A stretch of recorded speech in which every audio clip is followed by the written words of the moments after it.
විසිවසරක පියසටහන් වසර 2500ක් ඈත ඉතිහාසයක් ඇති තේරවාද බුදුදහම ශ්‍රී ලාංකීය සංස්කෘතියෙන් සහ ශ්‍රී ලාංකේය ජන විඥාණයෙන් පෝෂණය වෙලා හරියටම වසර 2000 ජූනි මාසයේ 3 වෙනිදා ඇමරිකා එක්සත් ජනපදයේ ජෝර්ජියා ප්‍රාන්තයට සංක්‍රමණය වීම පිළිබඳ කතාවයි විසිවසරක පියසටහන්.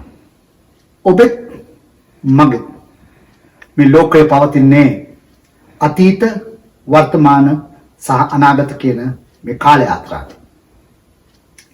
ඉතින් මෙම වෘත්තාන්තයටත් අතීතයක් තිබුණා. මේ අතීතය වසර 2000ට එහා ගිය අතීතයක්. එම අතීතය ආවර්ජනය කිරීමට මා මුලින් ආරාධනා කරන සිටිනවා මහාචාර්ය යුනිල් පෙරේරා මහත්මයාට. මන්ද එතුමා මෙම වෘත්තාන්තයේ ආරම්භයේ සිට අද මේ මොහොත දක්වා ක්‍රියාකාරීව මෙම ව්‍යවස්ථානයට තමාගේ දායකත්වයේ සපයන අය. මේ අපේ අතීත කතාවට යන්නම් මේ විහාරස්ථානය පටන් ගන්න කොහොමද මුල් වුණේ කියලා. අපි 1992 තමයි ඇට්ලන්ටා වලට ආවේ පිට්ස්බර්ග් වල ඉඳලා. මගේ පුතා මාස 3යි. ඊට පස්සේ අවුරුදු 2කින් දුව හම්බුණා. ඒ දෙන්න ටිකක් ලොකු වෙනකොට අපි හිතුවා මේ ළමයින්ට පොඩි කාලේ ඉඳලා බෞද්ධ ආගමෙන් කොහොමද ජීවත් වෙන්නේ කියන එක කියලා දෙන්න විදියක් තියෙන්න ඕනේ කියලා. එතකොට අපිට පන්සලක් තියුන්නේ නැහැ. එතකොට නිව්යෝර්ක් බුද්දිස්ට් විහාරයේ හිටපු නායක හාමුදුරුවෝ තමයි කුරුණෑගොඩ පියතිස්ස හාමුදුරුවෝ. ඒ හාමුදුරුවෝ දැන් අවුරුද්දකට විතර ඉස්සෙල්ලා අපි අතරින් වෙන් වුණා. ඒ හාමුදුරුවෝ මගේ මේ 9 වෙනි පන්තියේ බුද්ධ ආගම උගන්වපු ගුරුවරයා. ඉතින් මම මේ හාමුදුරුවන්ව ආශ්‍රය කරා දිගටම අපි හාමුදුරුවන්ව නොවැම්බර් මාසයේ අර තෑන්ක්ස් ගිවිං කාලෙට ගෙනල්ලා අපේ ගෙවල් වල තියාගන්නවා. ඒකට සහභාගී වුණා අපේ මේ දායනාත් රෝහිණී පියසේන කට්ටිය, දයා අමිතා මනතුංග. අපි එහෙම තමයි අපි ඇවිල්ලා එක අවුරුද්දක අපි අනිත් අවුරුද්දේ වෙන කෙනෙක් තියාගන්න. ඉතින් දැන් ওই හාමුදුරුවෝ අපිත් එක්ක කතා කරනකොට අපිට කියලා තියෙනවා පන්සලක් මෙහෙට තියෙනවා නම් හොඳයි. හැබැයි බොහොම හොඳ හාමුදුරු කෙනෙක් හොයාගන්න වෙනවා කියලා. ඉතින් දැන් ඊට ටික අවුරුද්දකට පස්සේ අපි හිතුවා දැන් මේ අවුරුද්දකට සැරයක් එන එක එච්චරම මදි. ඒක අපි කරන ගමන් අපි ගියා මේ තායි පන්සලට. මෙහෙ තියෙනවා වට බුද්ධ බුච්චා කියලා රේන්බෝ ඩ්‍රයිව් එකේ තායි පන්සලක්. ඒකේ හාමුදුරුවන්ට කතා කරලා හාමුදුරුවෝ කැමති වුණා අපේ ළමයින්ට සුමානයක් දහම් පාසලක් කරන්න. ඉතින් දැන් අපි එතන දහම් පාසල කරනවා. ඉතින් ඒක නිසා මේ ඇට්ලන්ටා වල ඉන්න කට්ටිය මොකක් හරි 3 මාසේ හරි එහෙම මොකක් හරි උත්සවයකට දානයක් දෙන්න ඕන නම් මට කියනවා මේ හාමුදුරුවන්ට කතා කරලා අරෙන්ජ් කරන්න කියලා. ඉතින් මේ වෛද්‍ය පාලිත විදානගමගේ මේ නංගි කෙනෙක් හදිසි අනතුරකින් නැති වුණා. දැන් ඒ දානේ ආරාධනා කරලා දැන් හාමුදුරුවෝ පිළි අරගෙන අපි ලෑස්තිලා ඉන්නවා දානෙට. දානයකට සුමානයකට විතර ඉස්සෙල්ලා හාමුදුරුවෝ මට කතා කරලා කිව්වා මේ ලංකාවේ හාමුදුරු කෙනෙක් ඇවිල්ලා මට කතා කරා. ඒ හාමුදුරුවන්ට ලංකාවේ කට්ටිය හම්බ වෙන්න කැමතියි කියනවා. මොකද දැන් මේ ඔය මහත්තයලාගේ කවුද මිත්‍රයෙක්ගේ දානයක් තියෙනවානේ ඒකට එන්න කියන්නද කියලා. එතකොට මම පාලිතගෙන් අහලා කිව්වා හොඳයි එන්න කියන්න කියලා. එදා තමයි මේ අපිට ඉස්සෙල්ලම වජිර බුද්ධි හාමුදුරුවෝ හම්බ වුණා. විපුල හාමුදුරුවෝ අලුත් පන්සලක් අරගෙන ওই පන්සලේ විවෘත කරන උත්සවයට අපේ බුද්ධි හාමුදුරුවන්ට අඬ ගහලා තියෙනවා. දැන් මේ බුද්ධි හාමුදුරුවෝ ওই පන්සලේ විවෘත කරන උත්සවයට ගිහිල්ලා සුමානයක් විතර එහි ඉඳලා තියෙනවා. එතකොට බුද්ධි හාමුදුරුවන්ට ඒ උත්සවයට ආපු තව කෙනෙක් හම්බෙලා තියෙනවා. ඒ තමයි ශාන්ති විජේ වික්‍රම මැතිනිය. ශාන්ති විජේ කියලා තමයි හැමෝම දන්නේ. දැන් ඒ මැතිනිය තමයි මේ පන්සල මේ ටැම්පා පන්සල පූජා කරලා තියෙන්නේ. එතකොට දැන් හාමුදුරුවෝ කට්ටිය මේ පන්සලේ වැඩ කරගෙන උත්සවයට සහභාගී වෙන්න ඉන්නකොට කතා කරලා ඒ ශාන්තිනී හිතලා සතුරු වෙලා තිනවා මං හිතන්නේ හාමුදුරුවෝ ගැන ශාන්තිනී මේ කියලා හාමුදුරුවන්ට හාමුදුරුවෝ පන්සලක් හදනවා නම් ඇට්ලන්ටාවල මම ඒක උදව් කරන්නම් ඒකට මම ඒක අරන් දෙන්නම් කියලා. දැන් ඩොනල්ඩ් රාජපක්ෂ මහත්තයා තමයි මම හිතන හැටියට හැම පන්සලක්ම බලන්න ඒ කියන්නේ හැම ගෙයක් ඉඩමක්ම බලන්න ගිය වෙලාවල ගිය එකම එක්කෙනා. මමත් ගිහිල්ලා තියෙනවා. දැන් ලලිත් ගුණදේව මහත්තයත් ගියා ගොඩක්. එයා තමයි මමත් එක්ක ගියේ. හැබැයි ඩොනල්ඩ් රාජපක්ෂ මහත්මයා ආමුදුරුවොත් එක්ක හැම පන්සලම බලන්න ගිය කෙනෙක්.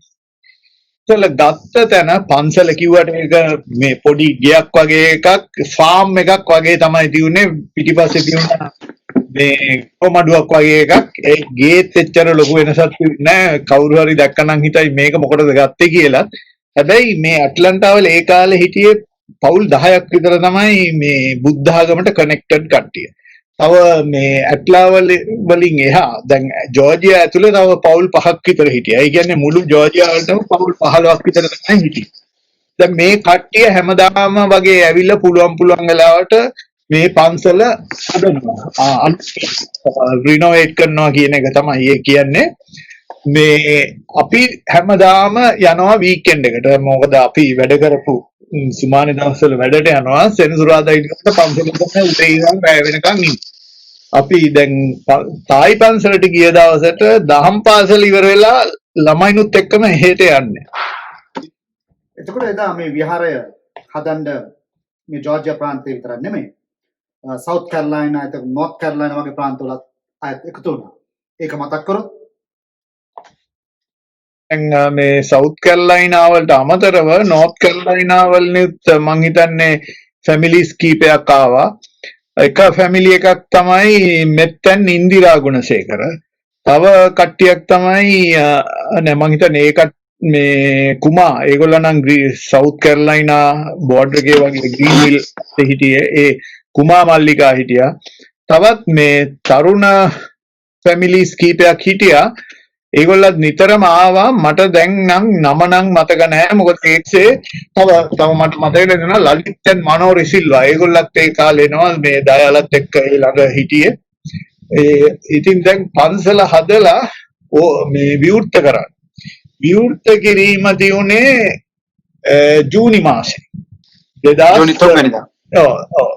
ඒ කියන්නේ එතකොට මේ ඒකට ගෙනාවා මේ නිව්යෝර්ක් පන්සලේ ලොකු හාමුදුරුවෝ තමයි මේ මං හිතන්නේ ඒ කාලේ මෙහි හිටපු බොහොම මේ සීනියර් හාමුදුරුවෝ කුරුණෑගොඩ පියතිස්ස හාමුදුරුවෝ. එතකොට කුරුණෑගොඩ පියතිස්ස හාමුදුරුවෝ තමයි මේ ඔප්පුව ඒ කියන්නේ ඩීඩ් එක බාරගත්තේ සංඝ ශාසනය වෙනුවෙන්. ඉතින් එදා තමයි මේ පන්සල හරියට පටන් ගත්තේ. පණම්බල වජ්‍රබුද්ධ තෙරුන් වහන්සේ පිළිබඳ වචනයක් කියනවනම් උත්තර නිකායේ 4 වෙනි පොතේ සූත්‍ර නම්බර් 65 ඒකේ කියන්නේ බුදුහාමුදුරුවෝ කියනවා මේ කොහොමද හොඳට ධර්මය උගන්වන ගුරුවරයෙක්ව හොයාගන්නේ කියලා. ඒකේ කියන්නේ හොඳ මේ ඉන්සයිඩ් අන්ඩර්ස්ටෑන්ඩින් අජිත්ත කියලා පාලි වචනේ. ඒ කියන්නේ මං හිතන හැටියට ගැඹුරු අවබෝධයක් කියන එක තමයි ඒකෙන් කියන්නේ තියෙන්න ඕනේ. බාහිර පැවැත්ම නෙමෙයි. දැන් කොහොමද හොඳ බෙන්ස් කාර් එකකින්ද යන්නේ? ඒ වගේ දේවල් නෙමෙයි බලන්න ඕනේ. අනිත් එක තමයි දැන් තමන් මේ ධර්මයෙන් කියලා දෙන දේවල් තමන් පිළිපදිනවද? දැන් අර පිරිමැස්ම ගැන කියලා මේ මධ්‍යම ප්‍රතිපදාවේ ඉන්න කියලා ගොඩාක් ලක්ෂරි ලයිෆ් එකක ඉන්නවා නම් ඉතින් මේක තමන් පිළිපදින්නේ නැහැ වගේ තමයි එතන කතාව ගියේ. ඒකම කිව්වා ඒකම තමයි කියන්නේ මේ සුපර්ෆිෂල් ඇට්‍රැක්ෂන් එක නෙමෙයි බලන්නේ. දැන් කවුරු හරි කෙනෙක් අපේ බුද්ධහාමුදුරුවන්ගේ මේ අපේ පන්සලේ බුද්ධහාමුදුරුවන්ගේ කාමරයට ගිහිල්ලා තියෙනවා නම් හිතන්න පුළුවන් අයියෝ මේ මොකද මේ බුද්ධහාමුදුරුවෝ මේ කාමරේ ටිකක් හොඳට හදාගන්න පුළුවන් මේ වෙන වෙන දේවල් කරන්න කියලා. ඉතින් ඒකෙන්ම තේරෙනවා බුද්ධහාමුදුරුවෝ කොයි වගේ කෙනෙක්ද කියලා එක පැත්තකින් බැලුවා. ඒකම මම කැමති බුද්ධහාමුදුරුවන්ට බොහෝම හොඳට මේ වැඩ කටයුතු කරගෙන යන්න පුළුවන් වේවා කියලා ප්‍රාර්ථනා කරලා දීර්ඝායුෂත් ප්‍රාර්ථනා කරලා ඒ වගේම බුද්ධහාමුදුරුව කැමති විදිහකට විමුක්තිය හොයාගන්න පුළුවන් තරම් ඉක්මනින්ම හැකි වේවා කියලා ප්‍රාර්ථනා කරලා මම මගේ වචන කීපය ඉවර කරන්න කැමතියි මෙතනදී. එදා මෙම විහාරයේ ආරම්භයට මුල් වුණු සමහර පිරිස අද අප අතරින් සදාහටම වියෝගයා. තවත් සමහරුන් මේ ප්‍රාන්තයෙන් වෙන ප්‍රාන්තවලට විසිර ගිහිල්ලා. ඒ වගේම ආචාර්ය උපාධිය සඳහා ශ්‍රී ලංකාවේ සිට මෙහි පැමිණි විශ්වවිද්‍යාල ශිෂ්‍යයන් බොහෝ දරදියා අදිමින් මහන්සි වෙමින් මේ ගොඩනගන්න අපට උපකාර වුණා. අද වුණොත් විද්වතුන් ලෙස ලෝකේ පුරාට විසිර ගිහිල්ලා. ඉතින් අපගේ යුතුයකම තමයි මේ සියලු දෙනාටම අපගේ කෘතවේදීභාවය ප්‍රකාශ කිරීම.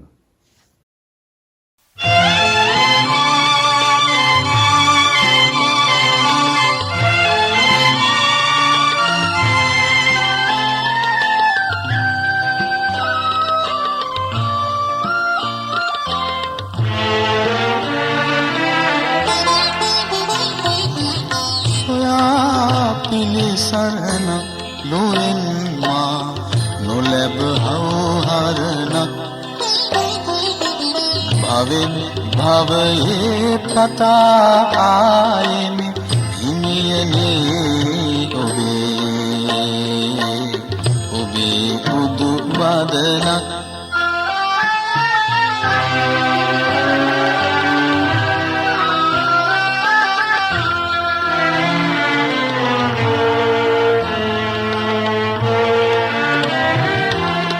ගෙවාසුවහස් යොදුන් මේ කතරේ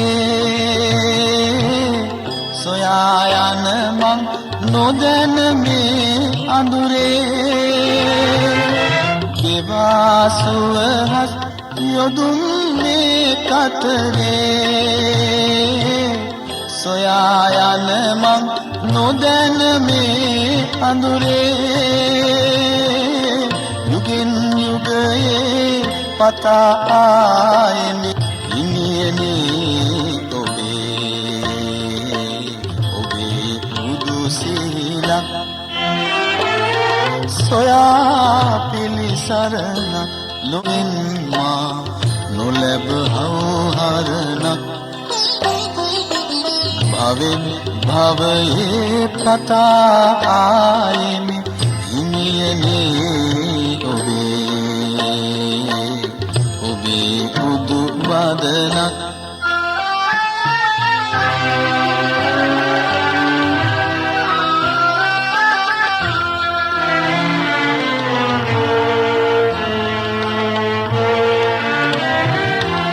ගෙවාසුවහස් යොදුන් මේ කතරේ සොයා යන මං නොදැන මේ අඳුරේ ගෙවාසුවහස් යොදුන් මේ කතරේ සොයා යන මං නොදැන මේ අඳුරේ යුගින් යුගයේ පතා ආයෙමි හිමියනේ ඔබේ බුදු සීලක් සොයා පිළිසරණක් නොවෙන් මා නොලැබ හවුහරණක් භවෙන් භවයේ පතා ආයෙමි හිමියනේ ඔබේ බුදු වදනක්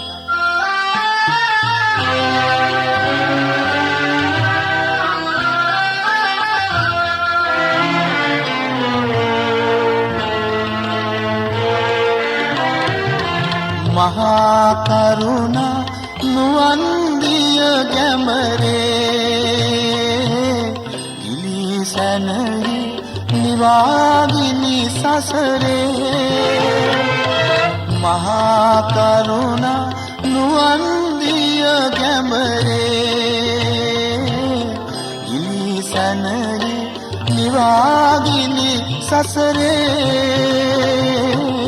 පහන් වැටසේ සොයා ආයමි හිමියනේ ඔබේ මිතු කල්මක් ලෝයෙන් මා නොලැබ හවුහරණක් භවෙන් භවයේ පතා ආයමි හිමියනේ ඔබේ බුදු වදනක්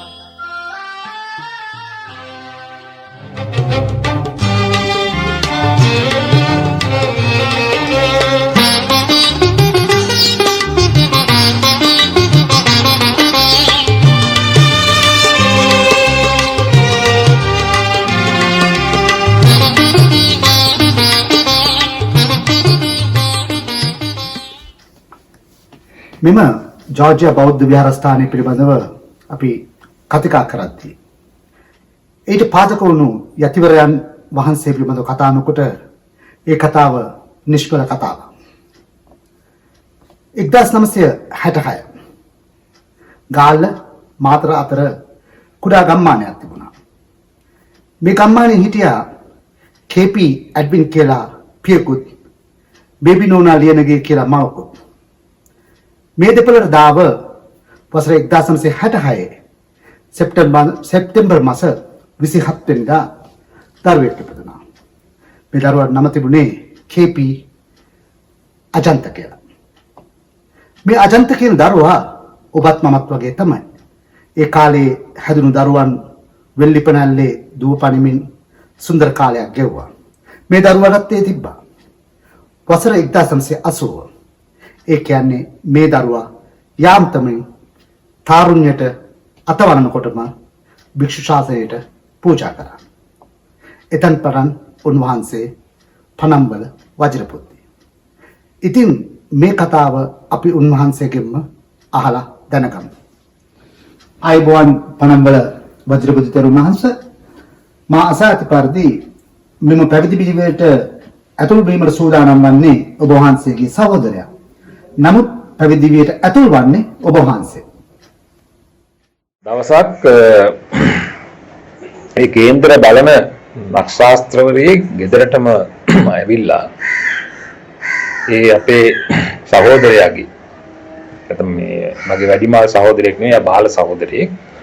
ඒ සහෝදරයාගේ කේන්දරේ බලලා කිව්වා මොහු මහානකමට එච්චර ගැලපෙන්නේ නැහැ කියලා.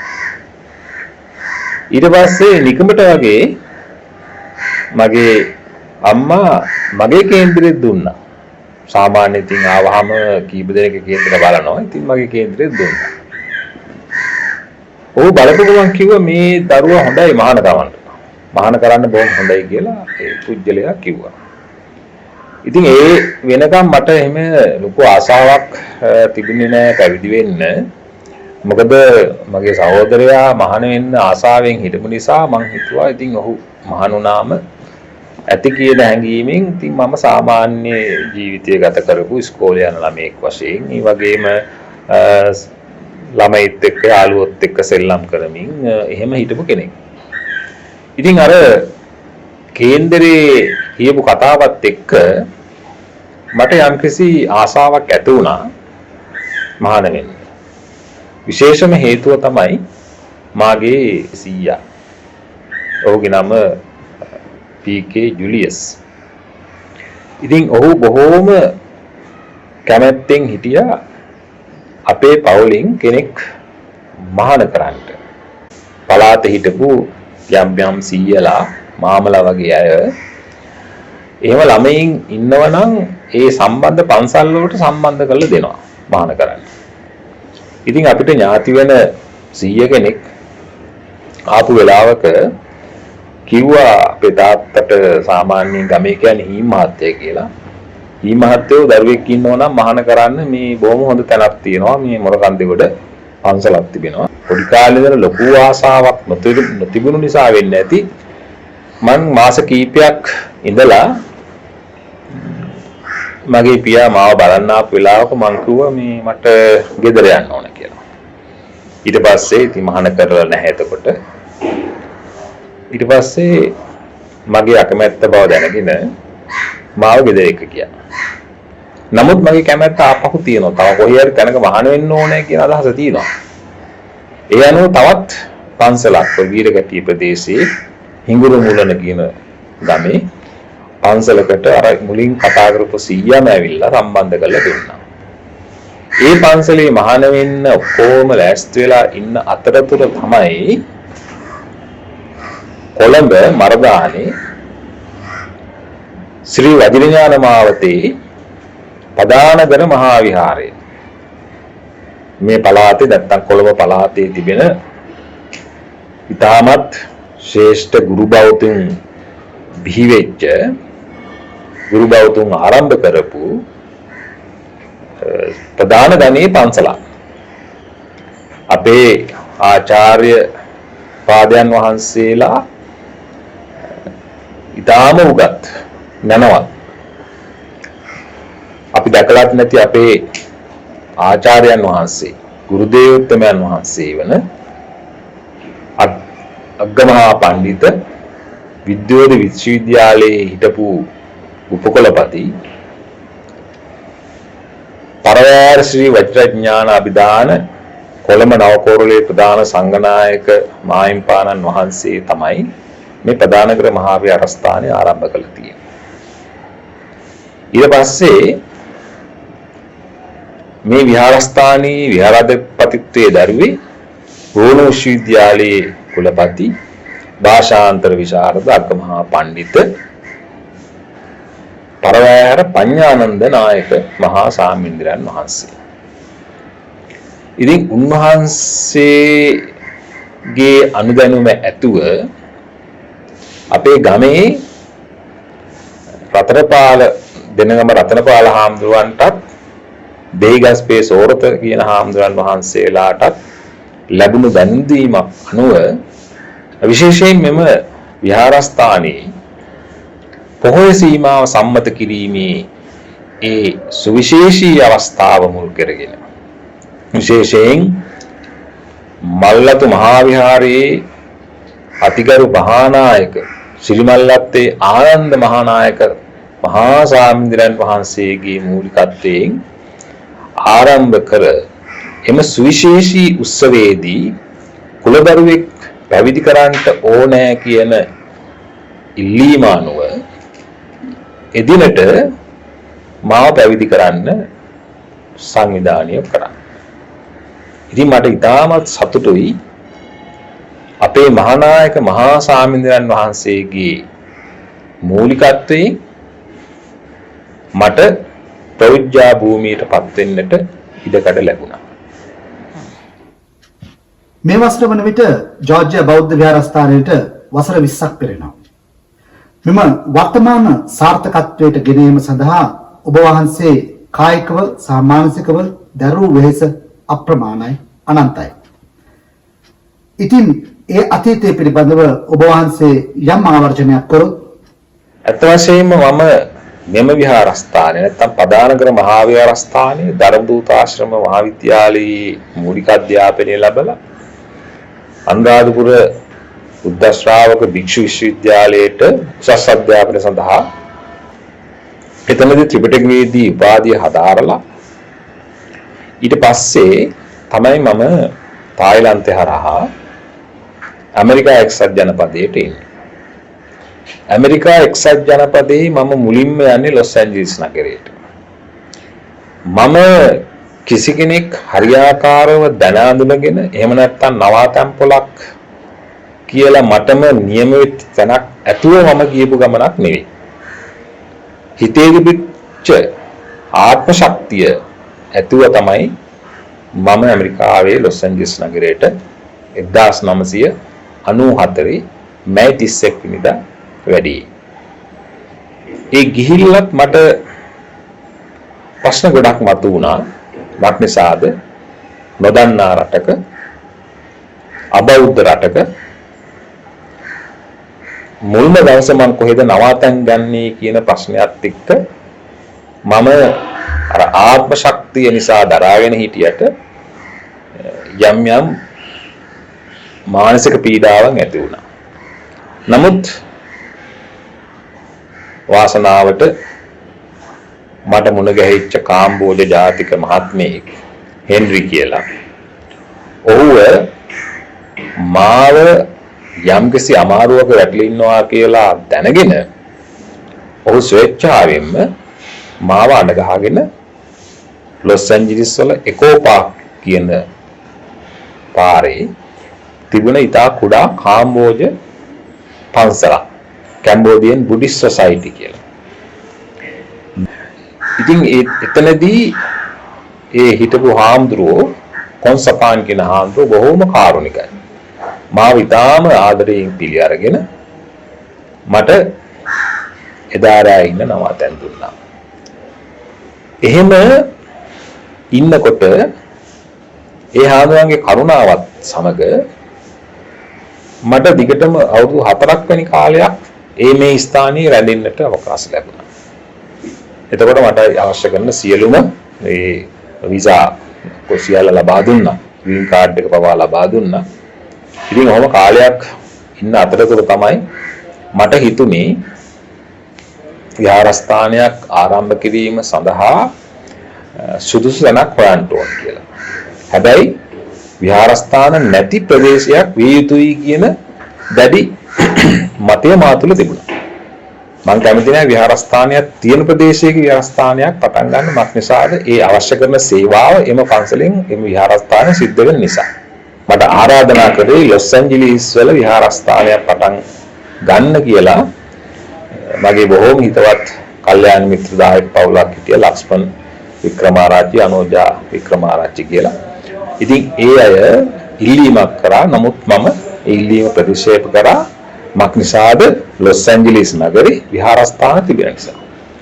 නමුත් ඒ දෙපළ ඉතාම කරුණාවෙන් මට මතක් කරා ඔබ වහන්සේ කැමති තැනක එහෙමනම් පන්සලක් පටන් ගන්න. ඉතින් මට එකපාරට ඔළුවට ආවා ඇට්ලන්ටා.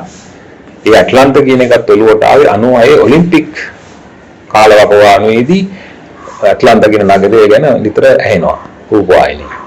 මට නිකමෙට කියුණා ඇට්ලන්ටා කියලා. නමුත් මම දැනන් හිටියේ ඒ පැත්තේ පන්සල් නැහැ කියලා. ඒ පළාතේ පන්සල් නැහැ කියන එක මම දැනන් හිටියේ.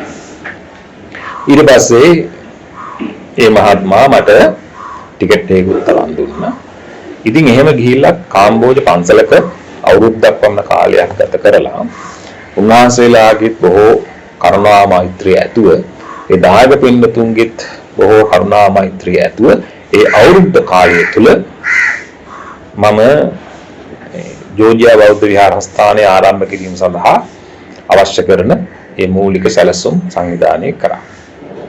ඉතින් එතන පටන් මේ අවුරුදු 20 කාලය තුල මට පුදුම සතුටක් තිබෙනවා. මක්නිසාද 1999 ඇට්ලන්ටා නගරයට යනකොට බොහොම සුළු ශ්‍රී ලාංකික පිරිසක් හිටියේ වාසය කරේ. සමහර පිරිස් අපිට මුණ ගැහුනේ බොහෝ කාලයකට පස්සේ. එතකොට ඒ ළමයින්ට එවකට හිටපු ළමයින්ට බොහොම අඩු කාලයක් තමයි විහාරස්ථානයක් සම්බන්ධ කරගන්න පුළුවන් වෙන්නේ. ඒ කියන්නේ තායි පන්සල වැනි විහාරස්ථානයක් සම්බන්ධ කරගෙන එහෙම නැත්නම් නිව්යෝක් වලින් හාමුදුරන් වහන්සේලා වඩම්වල පින්කමක් කිරීමකින් පමණයි මේ ළමයින්ට භික්ෂුන් වහන්සේ කෙනෙක් දකින්නට ඉඩ අවකාශ ලැබිලා තියෙන්නේ. ඉතින් ඒක මදි. මොකද අවුරුද්ද සැරයක් පුංචි ළමයෙක් හාමුදුරන් වහන්සේ කෙනෙක් දැක්කයි කියලා ඒක ඔළුවට ඒ තරම්ම ඒ අවබෝධය බෞද්ධ ආගමික හැඟීම ඒ අපේ සිරිත් විරිත් චාරිත්‍ර වාරිත්‍ර දැනෙන්නේ නැහැ, පිළිටන්නේ නැහැ. නමුත් අපි 2000 විහාරස්ථානයේ පටන් ගත්ත දවසේ ඉඳලා ඉතාම සතුටුයි. ඒ හිටපු ළමයි, ඒ දරුවන් අද ලොකු මහත් වෙලා සමාජයට විවාහ වෙලා වෛද්‍යවරු, ඒ වගේම පරිගණක විද්‍යාඥයෝ ආදී වශයෙන් විවිධ තලවල එයා සේවය කරනවා. ඉතින් ඒ අයගේ ගමන් මඟ දිහා බලලා මං සතුටු වෙනවා මගේ ගමන් මගට මගේ මං ආපු ගමන් මග දිහා බලනවට වඩා කාලයක් තිස්සේ අපේ ශ්‍රී ලාංකික බෞතුන් විදේශගත වෙලා ඉන්න ශ්‍රී ලාංකික බෞතුන් ඒ වගේම අනිකුත් රටවල කාම්බෝජ වියට්නාම් ඇමරිකන් ජාතිකයන් වැනි අය ආශ්‍රය කරන්න ලැබීම සහ ඒ අය සමග මේ ගමන එන්නට ලැබීම පිළිබඳව ඉතාමත් සතුටටපත් වෙනවා. මම හිතන්නේ මේ විහාරස්ථානයේ ආරම්භ කරේ මම නෙවෙයි. මම එහි යම් කොටසක් දරුවට ඒකට සම්බන්ධ වෙච්ච බොහෝ පිරිසක් ඉන්නවා. ශාන්තිනී විජේ මැතිණිය මුල් කරගත්ත ජෝර්ජියාවේ හිටපු සහ ඉන්න ජීවත් වෙන සියලුම දෙනා මහා ශක්තියක් වුණා. මේ මහා වෘක්ෂය විශාල වෘක්ෂයක් බවට පත් වෙන්නට ඒ ඇත්තන්ගේ සහයෝගය නොඅඩුව ලැබුණා. ඉතින් ඒ නිසා තමයි විහාරස්ථානයක් වශයෙන් අපිට මේ දක්වා එන්නට මේ අවුරුදු 20 කාලය තුල මේ ගමන එන්නට අපිට අවකාශ ලැබුණා. ඉතින් මම ඒ නිසා හැමදෙනාම ඉතාමත් කරුණාවෙන් මතක් කරනවා. ඒ අයට පුණ්‍යානුමෝදනා කරනවා. මගේ කෘතඥතාවය බල කරනවා. ඒ අත්තන්ට ඒ අත්තත් එක්ක තමයි මේ ගමන ආවේ නිසා මම තනියෙන් ආපු ගමනක් නෙවෙයි. ඉතින් මට බොහොම සතුටුයි. අද විහාරස්ථානයේ වැඩ කටයුතු හොඳින් කරගෙන යනවා. දැන් මම ලංකාවේ ගත කරන කාලය තුලත් කිසිදු අඩුවක් නැතුව ඒ ආගමික වැඩ කටයුතු හොඳින් සිද්ධ වෙනවා. ඉතින් මොකද අපි මේ කිසි දෙයක් අපි අරගෙන යන්නේ නෙවෙයි. මේවා අපි අපේ ජීවිත කාලය තුල අපි ශාසනයට ලෝකයට දායාද කරපු දේවල්. මේවා අපි සඳහන් කරන්නේ අනුගාමික නිදාන වශයෙන්. මේවා අර සාමාන්‍යයෙන් නිදන් කරනකොට මිල මුදල් අන්නාභරණ ආදී නිදන් කරාම මේව විනාශ වෙන්න පුළුවන් නේ. නමුත් මෙවැනි දේවල් සහ මිනිසාගේ මනසට යම් ධර්මාවබෝධයක් ලැබුණා නම් මානසික සුවයක් ලැබුණා නම් ඒව කාටවත් දැහැ ගන්න පුළුවන් කමක් ලැබෙන්නේ නැහැ. ඒව බොහොම ගැඹුරට තමන්ගේ සිතසතන් තුළ මුල් බැස ගන්න. ඒ වගේ මේ අනුගාමික නිදානයක් වශයෙන් අපි මේ කරන්නට යෙදුන ඔබත් මාත් අපි කවුරුත් එකතු වෙලා ආරම්භ කරන්න යෙදුන ජෝර්ජියා බෞද්ධ විහාරය ඉතින් ඉතාමත් හොඳින් ඒ කටයුතු සිද්ධ කරගෙන යනවා.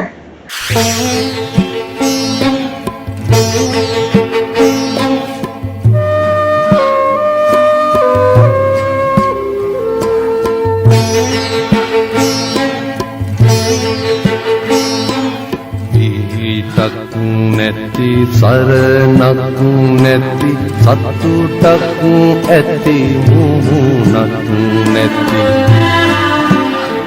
මේ සසර දනව්වේ අපි අසරණ වෙලා වගේ හිතට දැනෙනවා බුදුහාමුදුරුවනේ අපි අසරණ වෙලා වගේ හිතට දැනෙනවා බුදුහාමුදුරුවනේ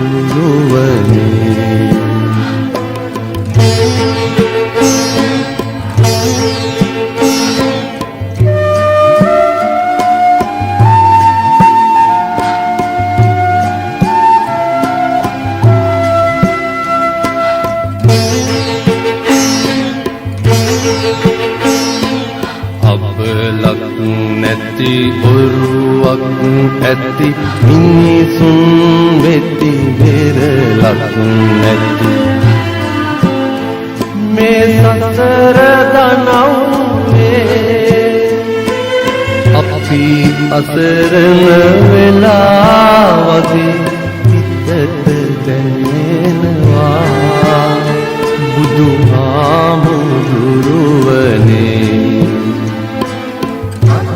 අසරණ වෙලා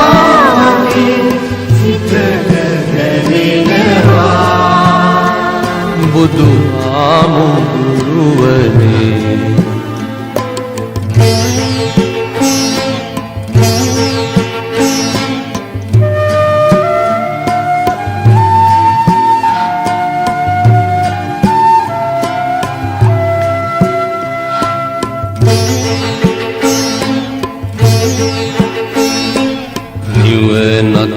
ඇති ගෙදරක් නැති ගමනක් වෙති බෙරසක් නැති මේ සතර දනව්වේ අපි අසරණ වෙලා වගේ හිතට දැනෙනවා බුදුහාමුදුරුවනේ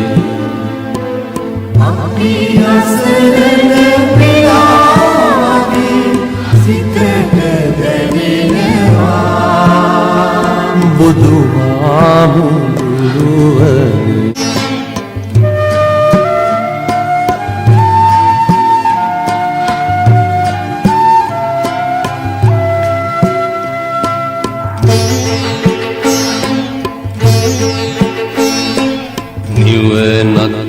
ඇති ගෙදරක් නැති ගමනක් වෙති බෙරසක් නැති මේ සතර දනව්වේ අපි අසරණ වෙලා වගේ හිතට දැනෙනවා බුදුහාමුදුරුවනේ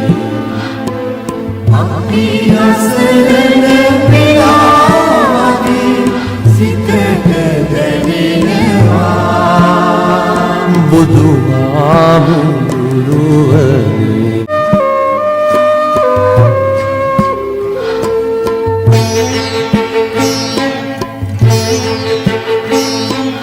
ඊටක් නැති සරණක් නැති සතුටක් ඇති මුහුණක් නැති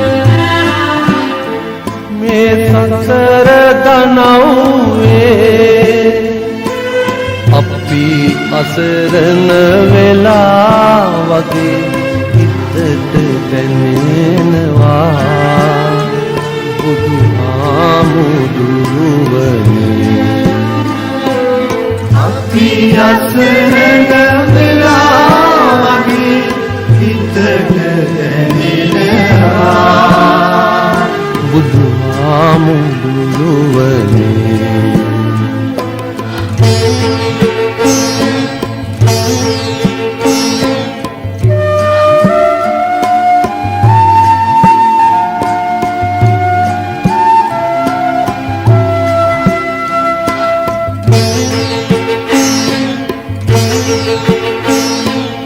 අබලක් නැති ඔරුවක් ඇති මිනිසුන් වෙති වෙරලක් නැති මේ සසර දනව්වේ අපි අසරණ වෙලා වගේ හිතට දැනෙනවා බුදුහාමුදුරුවනේ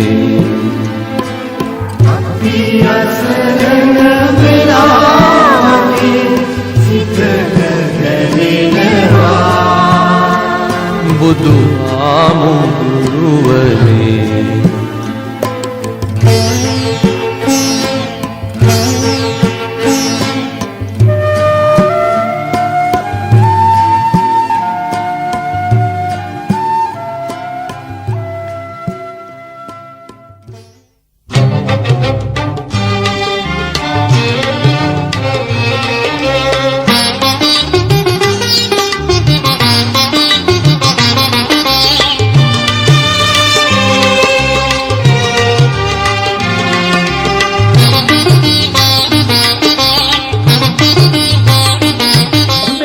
සිටින්නේ 21 වෙනි සියවසේ මුල් භාගයේ. තථාගතයන් වහන්සේගේ බොහෝ ධර්ම අද සයිබ අවකාශයෙන් තුලින් අපිට ලබාගත හැකියි. අටුවාව, ටීකාව, ත්‍රිපිටකය එපමණක් නෙමෙයි. බොහෝ ධර්මදර භික්ෂුන් වහන්සේලාගේ ධර්ම ලිපි, ධර්ම පොතපත අපිට හැදෑරිය හැකියි. අද ධර්ම ගවේෂකයා බොහෝ විට කාරණා පිළිබඳව මනා අවබෝධයක් ඇතුවයි මෙම විහාරස්ථානයකට ගොඩ වෙන්නේ. එපමණක් නෙමෙයි. විවිධ මත දරන, විවිධ අදහස් දරන බොහෝ පිරිස මේ විහාරස්ථාන වලට ගොඩ වෙනවා. ඔවුන්ට ධර්මයේ පිළිබඳව අනුශාසනා කිරීමේදී භික්ෂුව බොහෝ විට ධර්මදර විය යුතුයි. ඉතින් මෙම විහාරස්ථානය එම කාර්යයට මුහුණ දෙන්නේ කෙසේද? මම මේ කතිකාවට දැන් නිකුත් කරගන්නවා අපගේ ආදරයට, ගෞරවයට පාත්‍ර වූ අපි බොහෝ දෙනා පොඩි හාමුදුරුවෝ ලෙස ආමන්ත්‍රණය කරන මෙම විහාරයේ පනම්බල වජිර බෝධිතෙරුන් වහන්සේ. අවසරයි අපේ හාමුදුරනේ. මෙම විහාරස්ථානයේට විවිධ අදහස් දරන, විවිධ මත දරන පුද්ගලයන් පසුගිය අවුරුදු 20ක් පුරාවට පැමිණියා. ඒ වගේම ඉදිරියටත් පැමිණෙනවා. මේ අයට ආගමික ධර්මයෙන් ඔබ වහන්සේලා සංග්‍රහ කරන්නේ කෙසේද?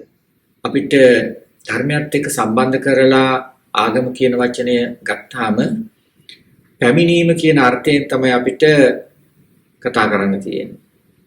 ඉතින් පැමිණීම කියන්නේ කුමකට පැමිණීමද? නිවනට පැමිණීම කියන අර්ථයයි. ඒතකොට නිවනට පැමිණීමේ අර්ථයෙන් තමයි අපි ආගම කියන වචනය අදහස් කරනු ලබන්නේ. ඒ වගේම ධර්මයේ කියන ධර්මය අපි දන්නවා. ධර්මයේ ඕන තරම් අපි අහලා තියෙනවා. ධර්මය කියන්නේ මොකක්ද කියලා දන්නවා. චතුරාර්ය සත්‍ය ධර්මයේ පටිච්ච සමුප්පාදේ මේ ආදී වශයෙන් ධර්මයේ විවිධ ක්‍රම වලින් අපට දකින්නට ලැබෙනවා. ධර්මයේ අනුගමනය කිරීමෙන්ද ආගම එසේත් නැත්නම් නිවනට පැමිණීමෙන්ද සිද්ධ වෙන්නේ එකම කාරණාවක් නිසා මෙතෙන්දී ආගම සහ ධර්මයේ කියන එක වෙනසක් නැතිව මා පැහැදිලි කරන්න බලාපොරොත්තු වන්නේ මේ පසුගිය වසර 20ක කාලය තුල මෙම විහාරස්ථානයට පැමිණිච්ච ආවගිය හැම කෙනෙක්ම කොයි ආකාරයෙන්ද මේ දෙකට සම්බන්ධ වෙලා කටයුතු කළේ කියන කාරණාව. එතකොට මම මෙතෙන්දී මේ කාරණා පැහැදිලි කරනවා මෙන්න මේ ආකාරයට. මේ ලෝකයේ ඉන්න පුද්ගලයන් 6 දෙනෙක් පිළිබඳව බුදුරජාණන් වහන්සේ කුද්දක නිකායේ මොග්ගරාජ සූත්‍රයෙන් පැහැදිලි කරනවා. රාග චරිත, ද්වේෂ චරිත, මෝහ චරිත, විතර්ක චරිත, ශ්‍රද්ධා චරිත, ඒ වගේම ඥාන චරිත. එතකොට මෙන්න මේ පුද්ගලයෝ 6 දෙනා තමයි මේ කියන මේ ධර්මයට යොමු වෙන්නට සිටින්නේ. එහෙමනම් අපි දන්නවා රාග චරිත තියෙන පුද්ගලයෙක් කොයි ආකාරයෙන්ද කටයුතු කරන්නේ? ඔහු ධර්මයට යොමු වෙන්නට නම් නිවනට පැමිණෙන්නට අවශ්‍ය නම් ඔහුට සිද්ධ වෙනවා පිළිකුල් සහගත භාවනාවකයේදීම හෝ එවැනි කටයුත්තක් සිදු කිරීම. එතකොට ඒ තමයි රාග චරිතය. ඒ වගේම ද්වේෂ චරිත සහගත පුද්ගලයාට සිද්ධ වෙනවා මෛත්‍රී සහගත සිතුවිල්ලෙන් යුක්තව කටයුතු කරන්නට. එහෙම කටයුතු කළොත් ඔහුටත් මේ ධර්මයට පැමිණීමට, නිවනට පැමිණීමට අවස්ථාවක් තිබෙනවා. මෝහ චරිතයත් ඒ ආකාරමයි. මෝහ චරිතයට හැබැයි ටිකක් මහන්සි වෙන්නට සිද්ධ වෙනවා.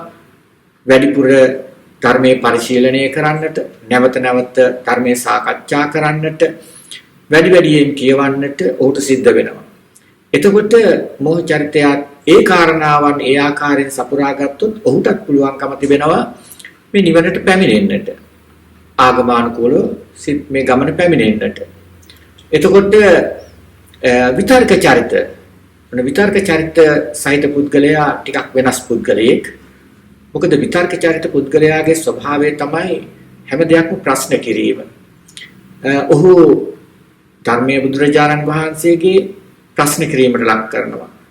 එතකොට උන්වහන්සේගේ ධර්මයේ පිළිපැදීමට යාමේදී අනුගමනය කරන ක්‍රියාමාර්ගයන් පිළිබඳව ප්‍රශ්න කරනවා. මොන වගේ දේවල්ද අපි එදිනෙදා සාමාන්‍යයෙන් මෙහි විහාරස්ථානයට පැමිණිලා ඔය කටයුතු කරනකොට වන්දනාමාන සිද්ධ කිරීම, බුද්ධ පූජාව පැවැත්වීම, බෝධි පූජා පැවැත්වීම, මේ හැම එකක්ම මේ විතර්ක චරිතයට ප්‍රශ්නයක්. ඔහු ඒ නිසා ධර්මයේ හදාරන්නට යෑමේදී චතුරාර්ය සත්‍ය ධර්මයේ හෝ පටිච්ච සමුප්පාදයේ මේවායි සමහර වෙලාවට තිබෙන වචන පවා මතු කරමින් ප්‍රශ්න කිරීම තමයි ඔහුගේ ස්වභාවය. එතකොට මේ එක චරිතයක්. ඒ වගේම ශ්‍රද්ධා චරිත. හැම කෙනෙක්ම දන්නවා හැම කෙනෙකුටම මේ ශ්‍රද්ධාව ටික ටික හරි තියෙන්නට ඕන. එහෙම ශ්‍රද්ධාව තිබ්බොත් තමයි ඔහුට මේ ධර්මයට පැමිණෙන්නට පුළුවන්කම තිබෙන්නේ. එතකොට ශ්‍රද්ධා චරිතය පිළිබඳව මාමුතුවෙන් මතක් කරන්න ඕනේ හැම කෙනෙක්ම හොඳින් දන්නවා කොයි වගේද මේ ශ්‍රද්ධා චරිතය කියන එක. ඉතින් ඒ වගේම තමයි ඥාන චරිතය. එහෙම නැත්නම් බුද්ධිමත් තනත්තා. එතකොට බුදුහාමුදුරුවෝ පහසුවෙන්ම මේ ධර්මයට යොමු වෙන්නට ධර්මයට පැමිණෙන්නට ශක්තිය තිබෙන්නේ මෙන්න මේ ඥානවන්ත චරිතයේ සහිත පුද්ගලයාට කියලා තමයි බුදුහාමුදුරුවෝ සිහිපත් කළේ. ඉතින් එහෙමනම් දැන් අපිට පේනවා මේ විහාරස්ථානයට පැමිණෙන මේ පසුගිය 20 වසරක කාලය පුරාවට මේ විහාරස්ථානයට පැමිණියා වූ මේ පිරිස අතර විරාග චරිත, ද්වේෂ චරිත, මෝහ චරිත, විතර්ක චරිත, ශ්‍රද්ධා චරිත, ඥාන චරිත වලින් යුක්ත වූ තැනැත්තන් තමයි මේ විහාරස්ථානයට ආව ගියේ. එතකොට ඒ අය යම් කිසි විදියකින් ධර්මයට පැමිණීමක් සිද්ධ කරන්නට අවශ්‍ය නම් අර විදිහට කටයුතු කිරීම තුළ ඔවුන්ගේ ගමන විවිධාකාර වූ ගමනක් වෙනස් ගමනක්. රාග චරිතය යන්නේ එක මාර්ගයක, ද්වේෂ චරිතය යන්නේ තවත් මාර්ගයක, මෝහ චරිතය යන්නේ තවත් මාර්ගයක, විතර්ක චරිතය තවත් මාර්ගයක. ඔය විදිහට එක එක්කෙනා මේ විදිහට ගමන් කරලා අවසානයේ හුට යම් කිසි විදියකින් හැකියාවක් තිබුණොත් කාලය වෙනස් වෙන්නට පුළුවන්, අඩු වෙන්නට පුළුවන්, වැඩි වෙන්නට පුළුවන්. හැබැයි පැමිණීම නිවැරදි ආකාරයෙන් සිද්ධ කර ගන්නට ඕන. නිවනට පැමිණීම ආගම සිද්ධ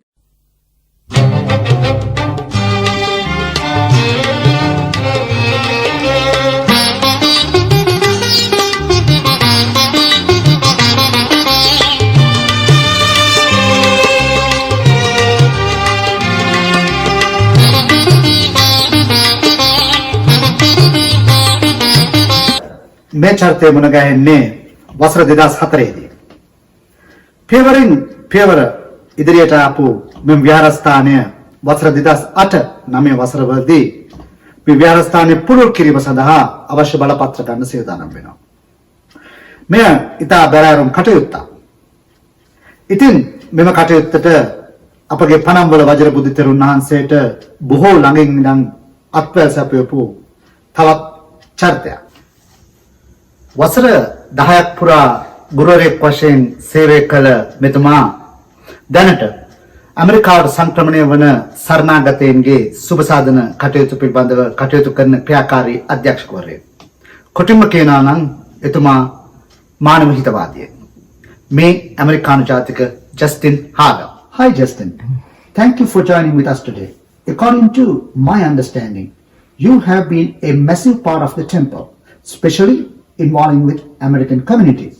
I would like to know what made you so interested in remember as Buddhism. a child or a young teenager, every summer my mother would take us to the library so we could check out books. And for some reason, I always gravitated to books about Southeast Asia, Thailand, India, Sri Lanka. And I remember specifically seeing pictures of Buddha statues or monks or nuns in monastic robes. And it just always, for some reason, just interested me. So when I was in my teenage years, my father owned his own landscape company. And so like most kids, you know, we work for our parents. We don't necessarily get paid, but my mother and father, about once a month, we would go down to Atlanta to a mall, and they would give me $20. And what I would do is I would go to the bookstore, and I started buying books on Buddhism probably as like a 15 or 16-year-old. In hindsight, were way over my head. Really old translations, not very good translations now that I come to realize.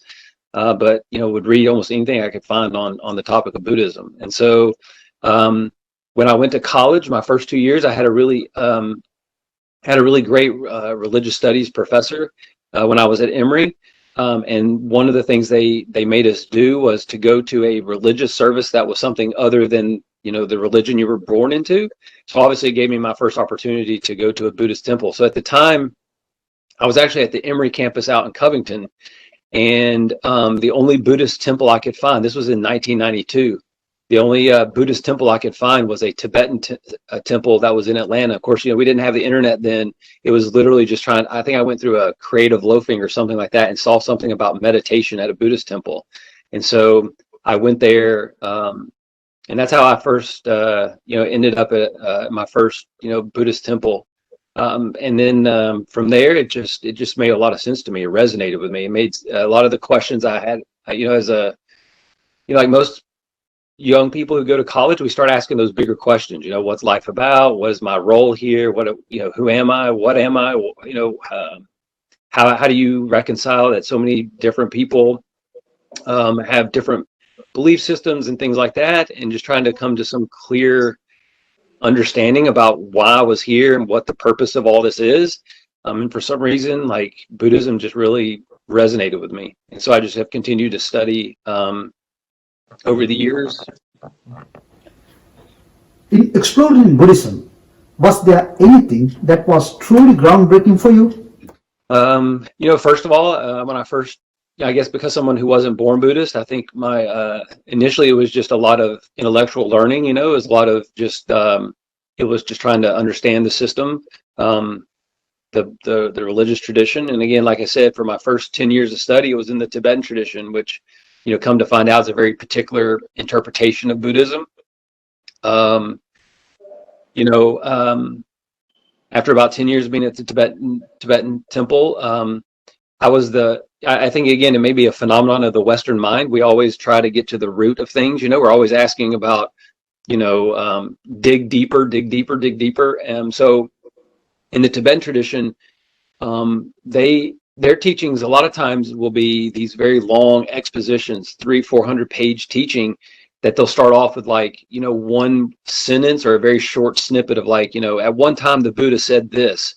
And so I was always like, well, I'd like to learn more about what else the Buddha actually said. What was the context that the Buddha said that? What was happening around the Buddha when he said this one sentence that then this Tibetan teacher or Indian teacher wrote this whole book about?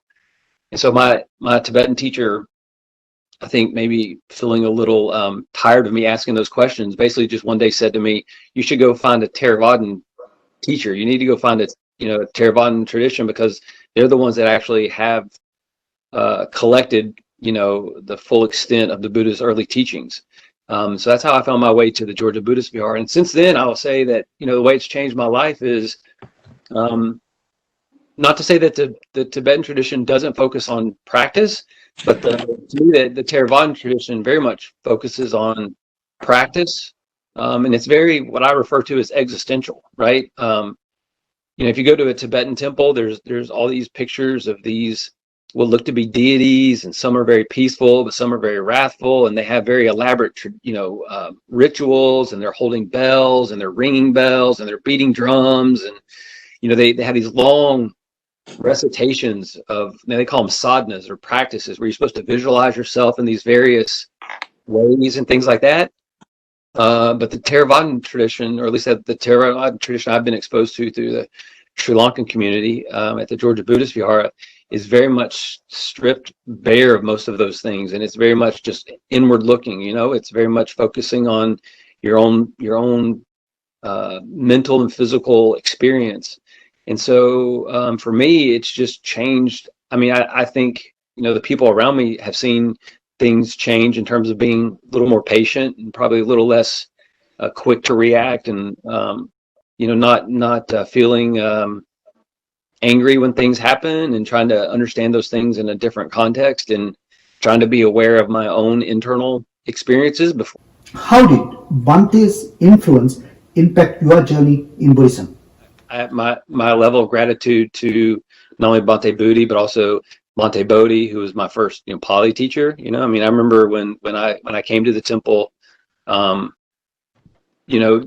kindness of Bhante Budi, who would pull me aside, because everything else was, the discussions were in Sinhalese, and they were texts that were way more complicated than anybody who was just learning the tradition ever needed to know. So he pulled me to the side and basically did Buddhism 101 with this this American guy who knows not a word of Sinhalese, doesn't know a word of Pali, would share the text. But then also Bhante Bodhi, I knew that learning at least basic Pali was critical to truly understanding the text, and Bhante Bodhi being very patient and teaching me Pali. So I also consider him a huge blessing in order to help unlock the tradition and to be able to help me progress in my spiritual development as well. But all the monks I've met in connection with the temple, if it's Bhante Pala or now Bhante Dipankara or Bhante Dhammaloka, just to see, I think they all have been a real source of inspiration and motivation to keep practicing, right? You just see time and time again these incredible human beings that this tradition creates, or this tradition brings out. They're all so motivating. And again, I think it goes back to just being so appreciative of the Sri Lankan community. I think to have a community that has retained this knowledge and retained this tradition, but also have dedicated themselves on supporting, the monastic community is not a small feat back in Sri Lanka or here in the States. And so a lot of respect and veneration of just the Sri Lankan community, realizing that without them, we wouldn't have this tradition. So while, like I said, while giving a lot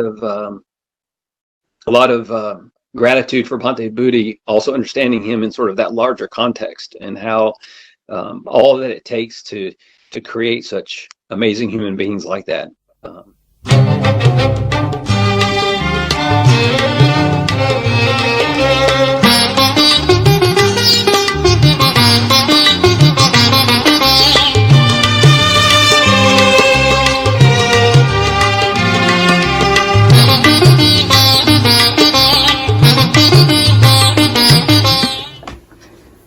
වසර 2000 මෙම විහාරස්ථානයේ ආරම්භයත් සමග දරුවන් 4 දෙනෙකුත් 6 දෙනෙකුත් පමණ ප්‍රමාණයකින් මෙහි දහම් පාසල ආරම්භ කරනවා. අද වර්තමානයේ මේ වෙනකොට දරුවන් 40ක් 50ක් පමණ දෙනෙක් මෙම දහම් පාසලෙන් දහම් සිසිල ලබනවා. ඔවුන් අපේ අනාගතයයි. එදා වසර 2007 සිට මා මේ කතා කරන වර්තමාන මොහොත දක්වා මෙම දහම් පාසලේ ආචාර්යවරයෙක් වශයෙන් කටයුතු කරන ආචාර්ය දීප්ති ජාරත් මහත්මයා මා මේ කතිකාවට දැන් එකතු කරගන්නවා. සප්පදානං ධම්ම දානං ජිනාති. සියලුම දානයන්ට වැඩිය මේ ධර්ම දානය කියන එක දෙනවා කියලා අපේ තථාගතයන් වහන්සේ දේශනා කරලා තිනවා. මේ පිරිකර කන්දක් අහස උසට කන්දක් වෙනකන් ගොඩ නැගුවත් ඒ පිනට වඩා වටිනාකමක් තියෙනවා කියලා මේ ධර්ම දානය කියන දානය. එතකොට මේ ධර්ම දානය දෙන්න පුළුවන් අවස්ථාවක් අපිට මේ ලෑස්ති වෙලා තියෙන්නේ මේ දහම් පාසල කියන පින් තෝතැන්නක් අපේ පන්සලේ මේ ජෝර්ජියා බුද්දිස්ට් විහාරයේ ආරම්භ වීම සම්බන්ධව. ඉතින් මේකේ ඉතිහාසයට යනකොට 2000 වසරේ ආරම්භ වෙච්ච දවසේ පවා පටන් මේ දහම් පාසල කියන එකේ ආරම්භ වෙලා තියෙනවා. ඉතින් ඒ දහම් පාසල් කටයුතු නොයෙකුත් ගුරුවරුන් කරගෙන ඇවිල්ලා මට ඇත්තටම පළමු වතාවට මේ දහම් පාසල සම්බන්ධ වෙන්න සිද්ධ වුණේ 2007 වසරේ. 2007 වසරේ තමයි අපේ වජිරපුත්ති ස්වාමීන් වහන්සේ මට ආරාධනා කරේ මේ ඇවිල්ලා දහම් පාසලේ ළමයින්ට මේ බෞද්ධ සංස්කෘතිය පිළිබඳව උගන්වන්න කියලා ඉස්සලා. ඒ පාඨමාලාවේදී අපි මූලිකවම ගත්තේ බුදුහාමුදුරන්ගේ නවාංග ශාස්ත්‍රීය ශාසනය සම්බන්ධව මූලික දැනුමක් ළමයින්ට ලබා දෙන්න. තුන් අපි අද කොට දෙනෙක්ගෙන් අහුවොත් එහෙම මේ වැඩිහිටියන්ගෙන් අහුවොත් මොකද්ද මේ නවාංග ශාස්ත්‍රීය ශාසනය කියලා ගොඩ දෙනෙක්ට වැඩි වැටහීමක් නෑ මේ නවාංග ශාස්ත්‍රීය ශාසනය කියන්නේ මොකක්ද කියලා. නමුත් ඒක මේ මූලිකව පොඩි ආකාරයෙන් හරි යම් ආකාරයෙන් හරි මේ ළමයින්ට පොඩි කාලේ ඉඳලා ඒ පසුබිම ලෑස්ති කරලා දුන්නොත් එතකොට මේ අපි මේ දහම් පාසලේ තවත් කොටසක් තමයි රිට්‍රීට් එක. ඒ කියන්නේ මේ 3 දින 4 දින රිට්‍රීට් එකක් අපි පවත්වනවා. ළමයින්ට සීලේ දස සීලේ සමාදන් වෙලා දැන් අෂ්ටාංග උපෝසත සීලේ පෝසත කියන්නේ පොය දවසකට සම්බන්ධ වෙන්න පුළුවන් වගේම අර දහම් පාසලේ උගන්වන ඒ කර්තව්‍ය රුකුලක් වෙනවා. එහෙම නැත්නම් පිටුවහලක් වෙනවා. මේ දවස් 4ක රිට්‍රීට් එක සම්බන්ධව ළමයින්ගේ ආධ්‍යාත්මික සහ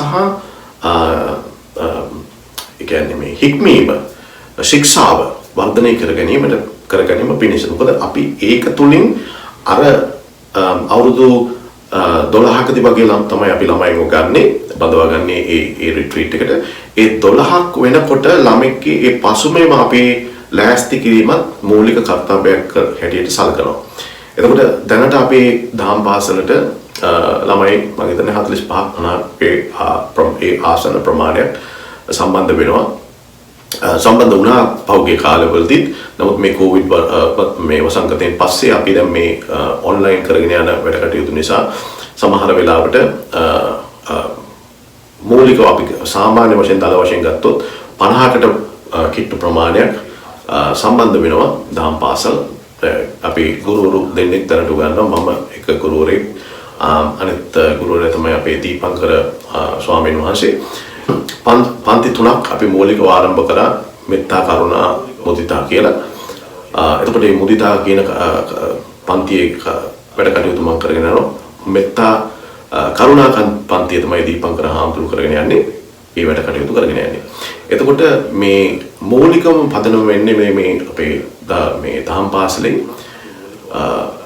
පිරිසුදු ධර්මය, බුද්ධ ධර්මය, බුදුහාමුදුරුවෝ දේශනා කරපු ධර්මය ළමයිට තර්කානුකූලව හිතට වැටෙන විදිහට, ප්‍රඥාව දියුණු වෙන විදිහට ලබා දීමත් ඒ අතරම ශික්ෂාව, ඒ කියන්නේ මේ විනය කටයුතු ළමයින්ට ඉගැන්වීමත්, හරියාකාරව ධර්මය අහම්කම් දීම, ධර්මයේ හැසිරීම, එතකොට මේ ධර්මයේ දරා ගැනීම, ඒ කියන්නේ අපි කියන්නේ දම් අසනු, දම් දරනු, දම් හැසිරෙනු කියන කාරණා තුනම ඒ පිළිවෙලට අපි ළමෙක්ට ඒක යොමුවක් ඇති කරන්නේ, ළමයින්ට යොමුව ඇති කරන්නේ ඒ සම්බන්ධව දැනුමක්, වටිනාකමක් සහිත මේ තමන්ගේ ජීවන රටාව වෙනස් කරගන්න.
මලින් උකට වී සිට නිවා සුවය සොයා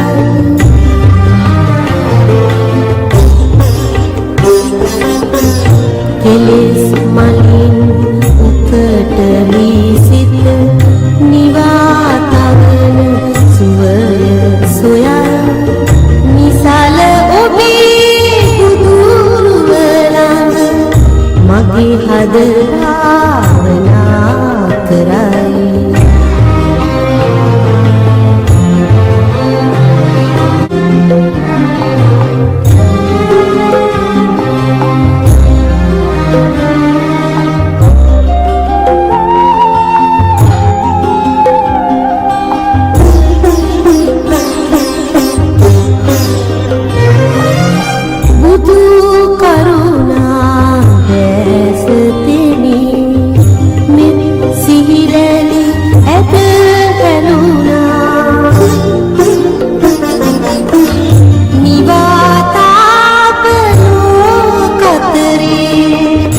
අමාවතුර ගලා බසී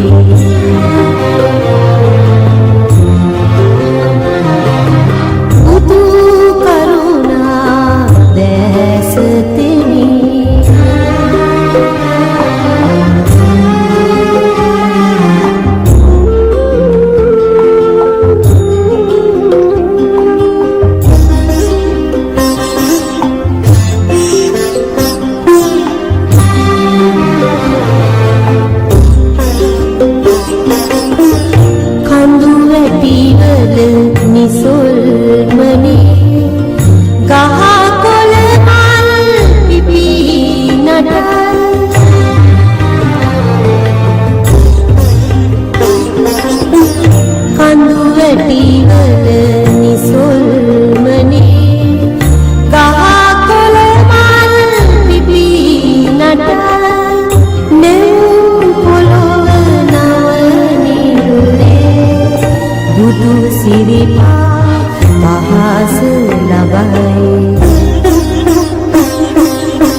කෙලෙස් මලින් උකට වී සිත නිවා තවන සුවය සොයා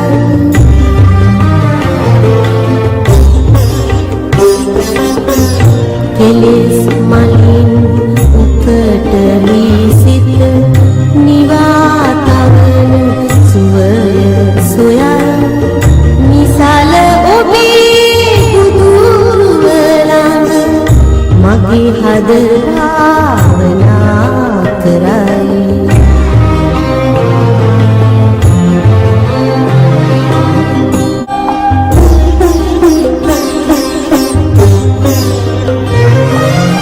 බුදු කරුණා දැස තෙමි මෙත් සිහිරැලි ඇත පැනුණා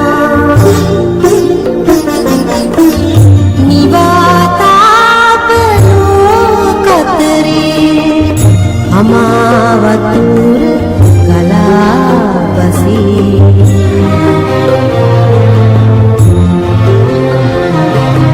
බුදු කරුණා දැස තෙමි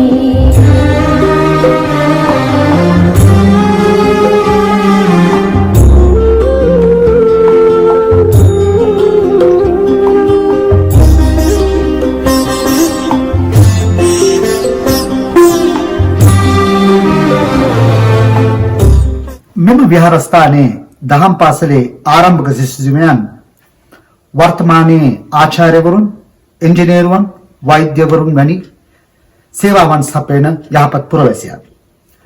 මෙම විහාරස්ථානය ඔවුන්ගේ ජීවිත හැඩකලේ කෙසේද? Hello everyone, my name is Jivaka and here I am with my older brother. Ranika's been with the temple ever since he was 5 and I've been to the temple ever since I was born, and we've grown up with the temple together basically.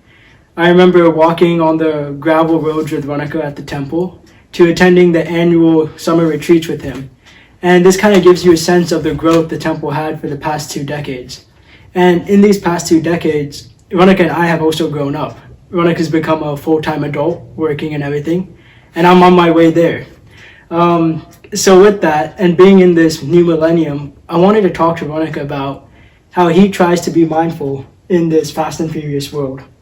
Let me take that question, actually turn that into a problem, because that's a problem that I deal with, and I think a lot of people deal with that as well. It's a result of being so immersed in the world we live in this day and age. We have so much technology around us, so we're constantly hooked to something or another. If it's not our laptop, it's our phones. If it's not our phone, some people even have wearable technologies like Apple Watch, something like that. And I've noticed that's a big that goes in the way of being mindful, and as a result, it goes in the way of living a simple, happy life. At least for me, I've noticed that, because my mind is constantly wandering as a result of that. Using technology around me has given my mind, it's kind of spoiled it. It's now like a hungry dog that just runs around latching onto something or the next. And I can't just simply sit down, relax, and just enjoy the moment that I'm living in. And I know this is a problem because when I reflect on the day, what happened, I can't remember anything like major, I can't remember, okay, how exactly did I do this? How exactly did I do that? The time just flew, and since I wasn't being present in the moment, the time just disappeared. And my solution to that essentially is to kind of take a step back. Just instead of looking at my actions, look at my thoughts, because my actions arise because of my thoughts, and seeing what's exactly going on there. So to give you an example, if I'm doing work, and let's say my phone gets a call or I get a text message, right? A lot of people have this tendency, including me, to just impulsively grab it, impulsively check, why am I getting this? Why is my phone ringing? So instead of doing that impulsively, taking a step back and realize, okay, my phone is ringing. Should I check? Should I check, or should I just continue doing my work, and seeing, okay, what consequences will those actions have, At least for me, right? Once I check something, it's very hard to get back into what I was doing originally. So realizing these consequences, I consciously block it out of my head. I consciously realize, okay, I acknowledge my phone ringing, and I continue to go back to doing my work. So with this, I've been able to be more productive, be more mindful of what I've been doing. So even if I'm going to the kitchen, right, I'm not going to be thinking about something else. I'm going to be thinking about, I'm going to the kitchen, I'm filling up a glass of water, I'm drinking that glass of water, and then I'm going back to my room, and as a result of that, I'm able to remember most of the things I've done throughout the day.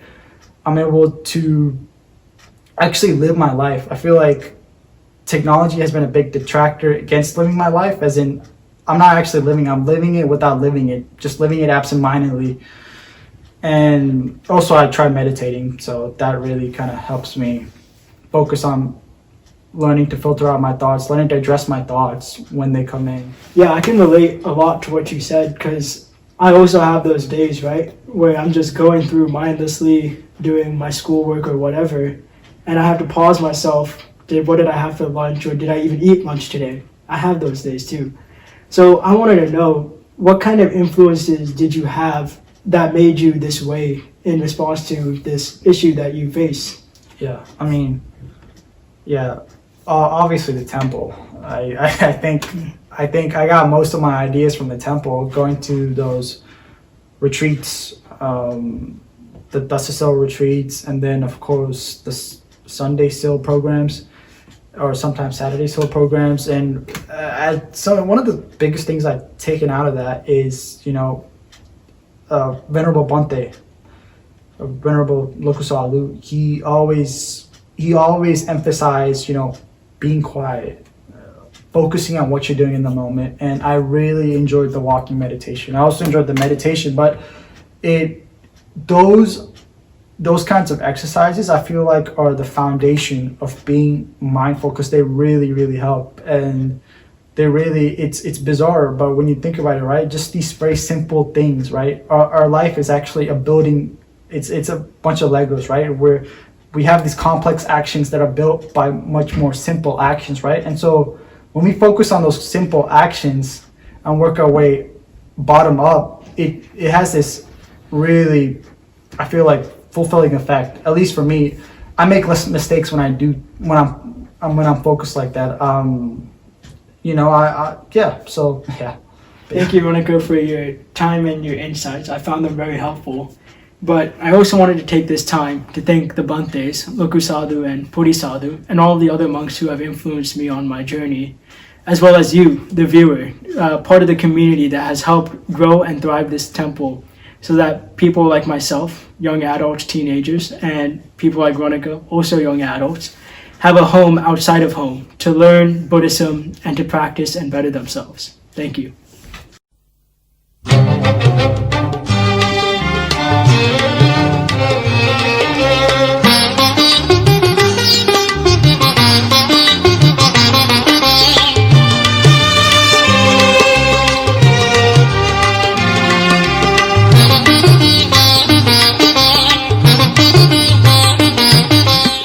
මෙම COVID-19 වසංගතය හේතුවෙන් දැනට මාස 7ක් පුරාවට අපත් විහාරයක් අතර දුරස්ථභාවය බිඳිමින් සයිබාවකාශය භාවිතා කොටගෙන ධර්ම ප්‍රචාරය කිරීම පිළිබඳව මෙම විහාරස්ථානයේ සියලුම භික්ෂුන් වහන්සේලාට අපගේ নমස්කාර පූර්වක ස්තුතිය පුද කරනවා.